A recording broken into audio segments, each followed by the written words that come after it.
adalah seorang hamba yang dulunya hamba ini lari, menyimpang dari jalan Allah, berpaling dari kalam Allah dan sunnah Nabi Sallallahu Alaihi Wasallam. Seorang hamba ini tenggelam dalam lautan syahwat dan hawa nafsunya. Jadi seorang manusia yang dahulunya ingkar kepada Allah, yang dahulunya manusia ini mementingkan syahwat dan hawa nafsunya, tidak peduli hukum Allah, tidak peduli halal haram. Nah, kemudian si hamba ini diberi hidayah oleh Allah, diberi petunjuk. Maka Allah bukakan hatinya untuk Islam. Maka dia belajarlah hukum-hukum agama. Dia kemudian bersungguh-sungguh taat kepada Allah dengan menunaikan keperduannya, menjauhi larangan-larangan Allah, memperbanyak sunat-sunat dari sembahyang, puasa, dan sedekah.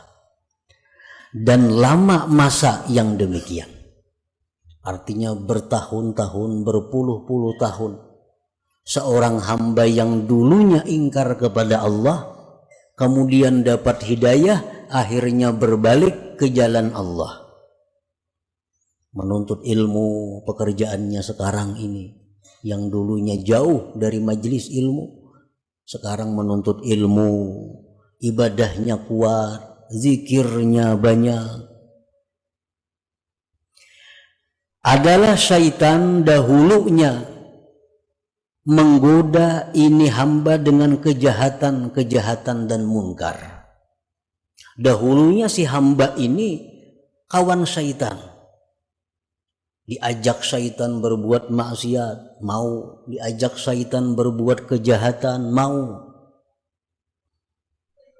Setelah dapat hidayah Allah, maka hamba ini telah berbalik menjadi hamba yang taat, tekun ibadahnya.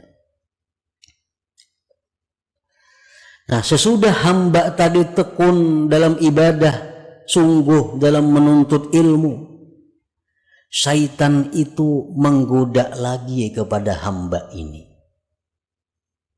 Tapi godaannya bukan seperti dulu, mari minum arak, mari berjudi, mari berzina, mari melakukan riba. Itu godaan dahulu, kada mampan lagi. Karena ini orang sudah dapat hidayah dari Allah, sudah menuntut ilmu, sudah rajin ibadah. Nah, syaitan itu menggoda dia. Dengan apa godaan syaitan? Ala tara kaifa asbahta al'an. Oh si fulan, ya syaitan, apakah tidak kau lihat diri engkau sekarang ini? Engkau sekarang termasuk hamba Allah yang pilihan. Nah, engkau sekarang sudah masuk dalam hamba Allah yang pilihan. Engkau belajar hukum Allah, engkau menunaikan keperduan, engkau sudah menjauhi larangan, engkau sudah banyak melakukan yang sunat-sunat, engkau sudah dekat dengan para ulama-ulama. Sekarang engkau, ujar syaitan, termasuk aulia Allah al-muqarrabin. Sekarang engkau wali. Dahulu ikan buntat, sekarang engkau wali. Ibadah engkau luar biasa, menuntut ilmu siang malam. Jadi engkau sekarang ini, ujar syaitan, sudah menjadi waliullah, sudah menjadi wali Allah.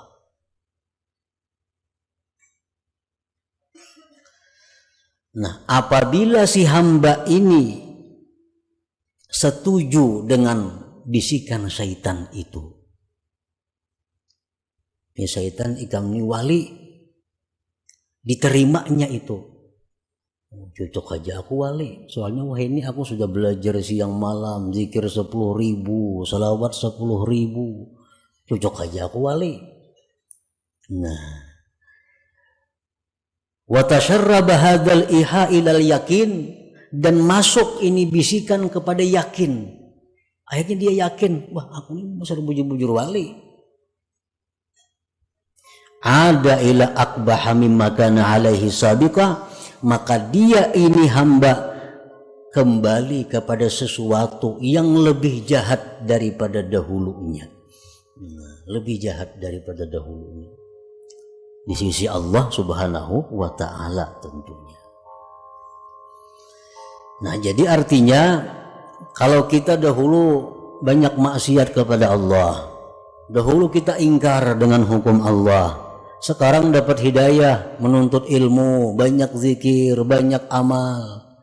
Setelah itu kita merasa bahwa diri kita ini adalah kekasih Allah, diri kita ini orang yang dekat kepada Allah, kita meyakini demikian.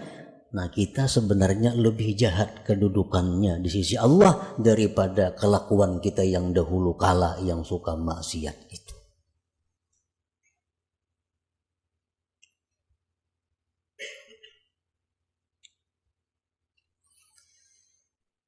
Itulah yang dikhawatirkan oleh Rasulullah sallallahu alaihi wasallam.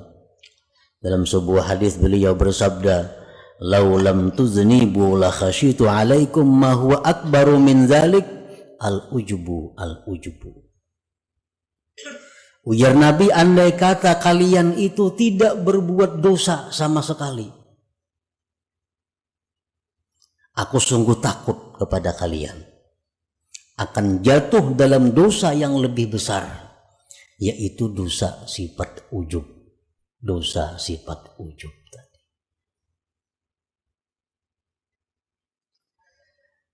Sayyidatina Aisyah radhiyallahu anha, beliau ditanya, mata yakunur rajul musi'a? Qalat idza zanna annahu muhsin. Kapan seseorang itu dikatakan jahat di sisi Allah? Ujar Aisyah menjawab, bila mana dia sudah menyangka dirinya baik. Bila mana kita menyangka diri kita ini sudah baik, berarti kita orang yang jahat di sisi Allah Subhanahu wa ta'ala. Nah, ini keterangan daripada bagian yang pertama daripada hikmah yang ke-20 tadi. Nah, para muhibbin rahimakumullah. Jadi syaitan ini, ujar para ahli suluk, mengatakan selalu berusaha menggoda kita sampai kepada tahapan-tahapan yang ke-7, baru syaitan itu berakhir menggoda kita. Sampai 7 tingkat keadaan-keadaan kita, syaitan selalu membisik kepada kita agar kita gugur, agar kita terjatuh ke dalam jurang yang hina. Nah, untuk menghindari, menjaga keselamatan dari godaan-godaan syaitan yang 7 tingkat itu, 3 hal yang kita perlukan. Pertama, ilmu. Ilmu yang pertama. Yang kedua, doa kepada Allah agar dipelihara. Yang ketiga, kawan yang baik. Nah, 3 macam itu kalau kita ingin selamat. Para muhibbin rahimakumullah, apa yang 7 itu? Dalam tahapan pertama, syaitan itu mengajak kita dengan ajakan ukfur. Ukfur, kafirlah engkau. Icam jaka kafir. Nyaman kada besembayangan, kada berpuasaan, kada berzakat, kada istilah perjinahan, kafir. Mungkin ajakan ini tidak ditujukan syaitan kepada kita, karena kita insya Allah kada mungkin hakun bakapir, ada bisikan nyuruh kafir bakapir lah, insya Allah kada. Tapi untuk orang-orang yang tertentu bisa terperdaya dengan ajakan ukfur ini. Nah, kalau syaitan itu mengajak kita kepada ukfur, kafirlah kamu kepada Allah, ilmu yang kita perlukan untuk mengatasi ini adalah firman Allah, wa ma liya la a'budul ladzi fatarani. Tidak ada alasan wahai syaitan untuk tidak menyembah Tuhan yang menciptakan aku. Kalau engkau mengajak aku kepada kafir wahai syaitan, aku tidak ada alasan untuk tidak menyembah Tuhan yang menciptakan aku. Selamat kita. Kada hakun bekafir dibawai kafir kada mau. Lalu dalam tahapan yang kedua, syaitan mengajak kita, membisik kepada kita, la tuti' rabbak. La tuti' rabbak. Kalau ikam sudah Islam, nyer syaitan, ikam kada perlu taat lawan Tuhan. Karena ikam sudah Islam, kada perlu taat kepada Tuhan. Kada perlu sembahyang, kada perlu puasa, kada perlu zikir. Karena orang Islam itu sudah selamat. Menghadapi ajakan ini, kita mesti ada ilmunya. Dengan ilmu bahwa wahai syaitan, aku kada kawa kada taat lawan Tuhan, kada kawa kada sembahyang, kada kawa kada beribadah, karena itu bekalku hari kiamat. Hari kiamat tuh aku perlu bekal. Bukan hanya Islam bekalku, tapi sembahyang, puasa, zakat, sembahyang sunat ini. Artinya syaitan itu kada ada membisiki kita, pang, jangan sembahyang lah, kada ada pembisikan itu. Cuman dalam hati kita nih ada, dalam diri kita ada muncul asa kada hendak sembahyang. Nah itu iya bisikan syaitan, jangan sembahyang nyernya, membubungi jangan sembahyang tuh kada ada, bang. Jangan sembahyang, kadakah itu. Cuma dalam hati kita nih malas sembahyang, malas puasa, malas zikir. Nah itu bisikan syaitan. Yang kita atasi dengan apa? Dengan bekal. Ini mati perlu bekal. Orang hendak ke Banjar aja besangu duit. Nah apalagi mati. Bekalnya mati apa? Sembahyang, banyak zikir, banyak puasa, dan lain-lainnya. Nah jadi kalau syaitan mengajak kita, dalam hati kita ada bisikan-bisikan yang malas untuk ibadah, kita tentang, kita lawan bahwa syaitan, bahwa aku ini perlu bekal untuk akhirat, karena aku pasti mati. Nah, dua tahap syaitan menggoda kita. Tahap yang ketiga, ujar hati nih, yang dibisiki syaitan. Ayo ikam banyak-banyak beramal, banyak-banyak sembahyang, tapi kaina bila Tuha. Bila Tuha aja. Lagi anom berhemat napa? Karena yang dipandang tuh akhir umur. Ikam walaupun wah ini pak ibadah, kalau akhir umur karena ikam jahat jadinya. Jadi baik wah ini berjahat, karena akhir umur hanya berbaik. Nah, ini mungkin seringkali datang ke dalam hati kita. Ini sering datang ke dalam hati kita. Padahal itu adalah syaitan. Kaina gin, amal banyak. Kaina mau sudah Tuha. Kaina aja sembahyang tahajud, amun sudah Tuha. Padahal orangnya umur 60 sudah ini. Nah, bila lagi Tuhanya. Kaina aja nuntut ilmu bila sudah Tuha. Kaina aja bila sudah Tuha. Nah, apabila dalam hati kita ada bisikan seperti itu, kita punya ilmu bahwa umur itu di tangan Allah. Umur kada pandang Tuha muda, kada pandang sihat sakit. Kalau sampai mati, jadi kada kawa menunda amal itu. Bila ini hendak beribadat, gawi laksanakan, kada perlu menunda. Nah, para muhibbin rahimakumullah, syaitan itu hati kita ini dibisikinya lagi. Jadi syaitan, kalau engkau memang hendak beramal beribadat juga, ajil Lakasi ba'amal. Sembahyang jam 1000 rakaat semalaman kayak Zainal Abidin. Atau 500 rakaat kayak Imam Lakasi. Nah, digasaknya kita oleh syaitan supaya banyak-banyak ba'amal. Tujuannya apa? Bila kena banyak kita busan ampe. Atau lagi tujuan syaitan bila banyak-banyak itu baancap-ancap kada sempurna. Sembahyang kada bertumak ninah jadinya. Itu tahapan yang keempat daripada syaitan bahwa segera. Nah ini kita atasi syaitan dalam hati kita bisiki. Aku beramal kada perlu belaka-lakas. Yang penting aku sempurna. Kada perlu baancap-ancap. Karena begitu ada niatku sudah beramal itu sudah masuk. Perlahan kita gawe. Perlahan. Sembahyang perlahan. Baca Quran kita perlahan. Nah tahapan yang kelima. Syaitan ini menggoda kita lagi. Dengan godaan apa?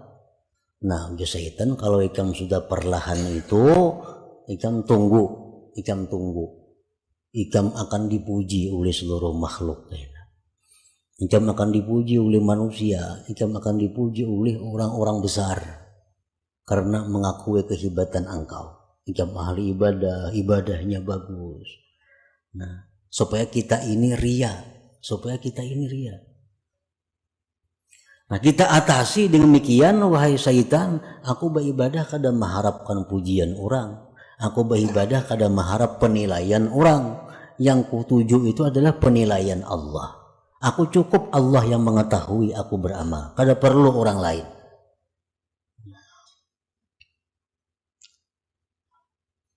Terus kita beramal kepada Allah, beribadah. Nah, yang keenam ini. Ujar syaitan, kalau ikam itu beramal sudah mengharap Allah, sudah ikhlas, nah itu ngarannya ikam bujur-bujur wali. Nah, itu orang wali. Ini yang dimaksud dengan hikmah yang ke-20 ini. Ma'aradat himmatu salikin antaqifa indama kusifalaha illa wanadatu hawatibul hakikah alla yatlubu amamaka. Nah sekarang engkau sudah wali di syaitan. Ikam beramal perlahan, teratur. Ikam mengharapkan sudah karena Allah. Ikam sekarang sudah waliullah. Nah bila kita ma'asisi itu, bila kita membujuri ampun syaitan yang mengatakan bahwa kita ini sudah wali, nah disitulah kita hancur. Nah, disitulah kita terjatuh lebih dalam daripada jurang yang dahulu kita berada.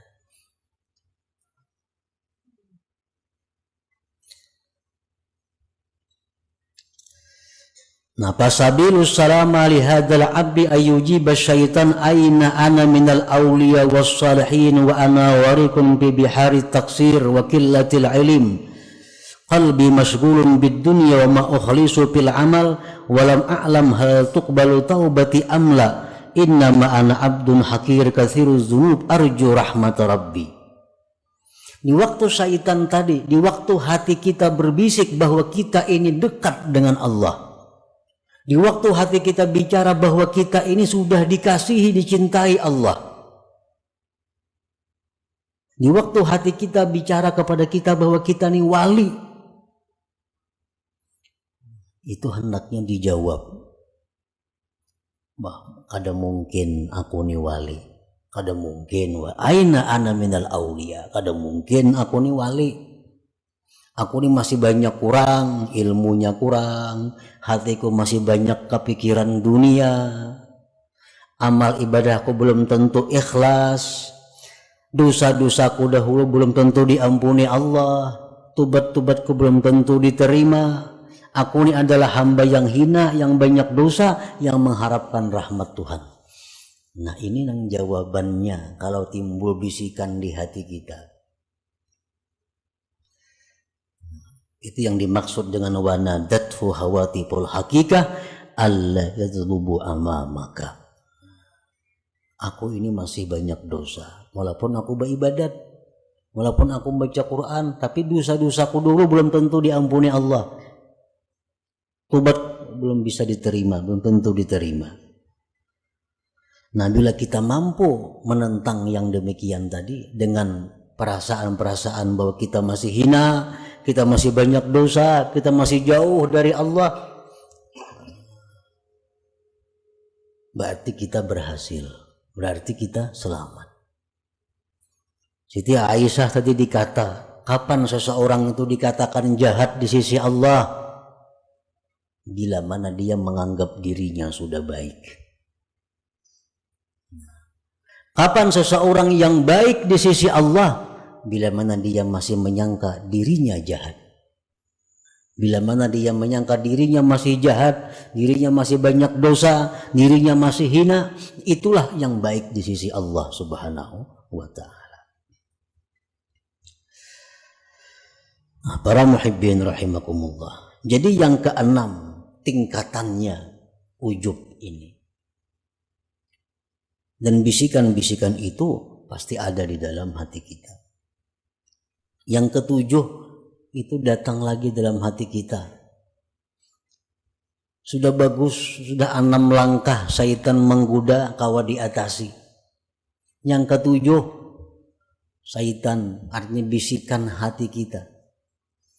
Bisikan hati kita ini berbicara, apa bahimahimat ba'amal, amun aku ini sudah takdir ke surga, pasti ke surga mati. Amun aku takdir ke neraka, pasti ke neraka. Nah, apa gunanya aku bahimahimatnya? Nah, ini sudah ketuhukan ba'amal, sudah kebanyakan kitab yang dipelajari, sudah kebanyakan guru yang didengari, timbul pikiran itu. Apa aku berhimat beribadah? Amun aku takdir ke neraka, ya ke neraka juga mati. Amun aku takdirnya ke surga, walaupun aku maksiat, pasti ke surga juga mati. Nah, ini ada dalam hati seseorang hamba Allah. Bisikan seperti itu, walaupun kada semua orang, tapi ada dalam hati. Nah, bila demikian ada, kita jawab bahwa aku hidup mati bukan untuk surga neraka. Hidupku matiku untuk Allah. Inna salati wa nusuki wa mahyaya wa mamati lillah rabbil alamin. Pokoknya aku beribadah kepada Allah. Urusan ke neraka ke surga itu urusan Allah. Nah, bila kawa demikian, kita sudah berhasil melalui 7 tingkatan daripada godaan-godaan syaitan tadi. Nah, para muhibbin rahimakumullah. Bagian yang kedua daripada hikmah yang ke-20 ini adalah as-saliku fi asna'i sulukihi katazharu lahu anwa'ul khawarik kastijabatid du'a wa iqbalil khalqi wa tawsi'ah fid dunya wal masyi 'alal ma wal ittila' ala asrarin nas fa idza rakana ila hadhihi wa lam yaj'alha fitnah ihtajaba 'anillah subhanahu wa ta'ala. Seorang yang ahli ibadah itu di tengah-tengah perjalanannya kadang-kadang ada timbul hal-hal yang menyalahi adat. Orang-orang yang sedang tekun beribadah itu kadang-kadang di tengah jalannya diberi Allah keistimewaan. Seperti apa? Doanya dikabulkan. Ujarnya hujan hari. Ujarnya ini. Itu contohnya. Seperti bisa berjalan di atas banyu umpamanya. Seperti mengetahui isi hati manusia. Nah, itu sebenarnya adalah fitnah, cobaan.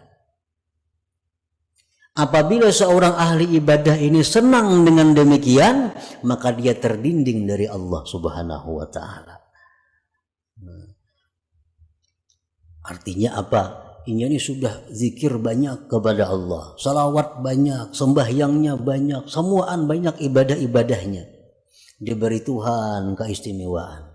Doanya mustajab, orang-orang datangan kepadanya. Nah, bila inya senang dengan hal-hal itu, akhirnya mengurangi ibadah-ibadahnya, berarti dia sudah terdinding daripada Allah Subhanahu wa ta'ala.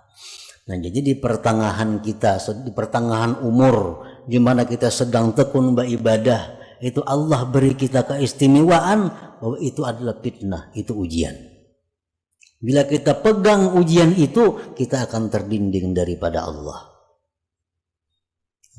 Orang membaca zikir, membaca ba'amal, amalan macam-macam dibaca, itu ngarannya salik, orang yang berjalan menuju Allah. Nah, kadang-kadang kena orang ini di tengah jalannya mustajab doa. Ada orang garing ditiupnya sigar, ada orang garing diberinya banyu sigar. Akhirnya ini asik dengan itu, akhirnya jadi penambaan. Pada tujuan asal untuk jadi orang yang dekat kepada Allah. Zikir, baca salawat, dicoba oleh Allah dengan demikian. Ada orang minta ini sigar, ada minta ini kabul, ada minta ini berhasil. Akhirnya sibuk melayani itu. Ibadah-ibadah yang sudah dirintis tertinggalkan. Nah, ini artinya ihtajaba anillah. Jadi bila mana kita mengalami yang demikian, maka janganlah kita anggap itu satu kebanggaan. Jangan kita anggap itu satu kemuliaan. Tapi innama nahnu fitnah, kami hanya cobaan. Itu hanya adalah ujian dari Tuhan. Apakah kita berhenti sampai di situ atau terus berjalan beribadah sebagaimana yang sudah dirintis terlebih dahulu. Nah, itulah para muhibbin rahimakumullah, sebagian daripada maksud yang bagian kedua dari hikmah yang ke-20 ini. Mudah-mudahan kita diberi Allah taufik hidayah sehingga dapat mengamalkan ilmu pengetahuan yang diberikan Allah.